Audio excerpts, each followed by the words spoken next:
we've got a function here, just a small function between -1 and 1, and we're asked to draw some other graphs. So first of all, the graph of y equals f of half x. Now, when you have the number inside the function, it's a stretch in x, and basically you take the reciprocal. So because it's a half, it's going to be a stretch of scale factor 2 in the x direction.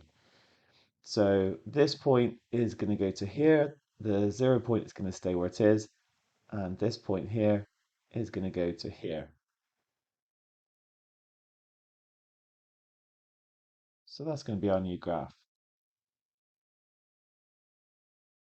Then for the other one, we've got to draw y equals f of x minus 2 plus 1. This is sort of a successive transformation. There's actually two transformations, but we can actually almost treat it as one because they're both translations. So it's going to be a translation. Now, again, because we've got one inside the function, like within the x, this is going to be a translation in the x direction, but we take the negative or whatever it is. It's going to be a translation by 2. And then when it's outside, it's in the y direction, and it's just the number as it is. I'm not really going to go into detail on why that is here. There's lessons on it. I've given lessons on it, and at this point you just have to kind of to know it, but to also understand why it works. And actually, I will talk about that in a second. But again, I've got my original function then, and this time if I take this point here, it's going to be, I'm going to go along 2 and up 1, so it's going to go there.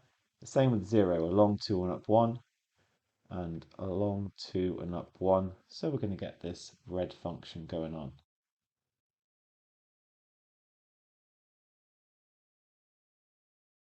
And there it is. Finally, let me give a little bit of explanation about why this is.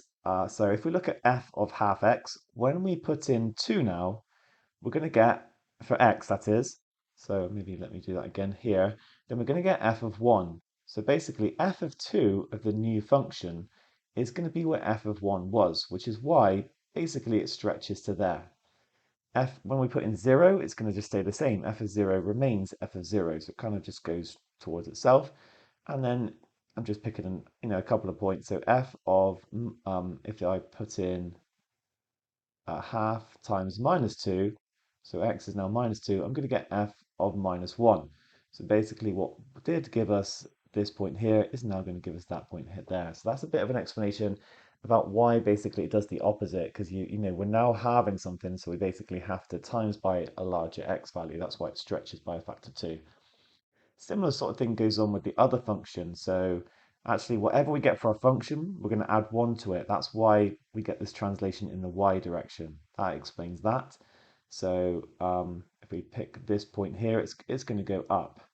And then the -2, well, again, let's pick a point. So now if I put in 3 for x, then I'm going to get f of 1, which is again why this actually moves to here. So it moves up and it moves to the right, which is why it ultimately moves to there. And that is the same for the other points. So that was just a little bit of additional explanation for this question.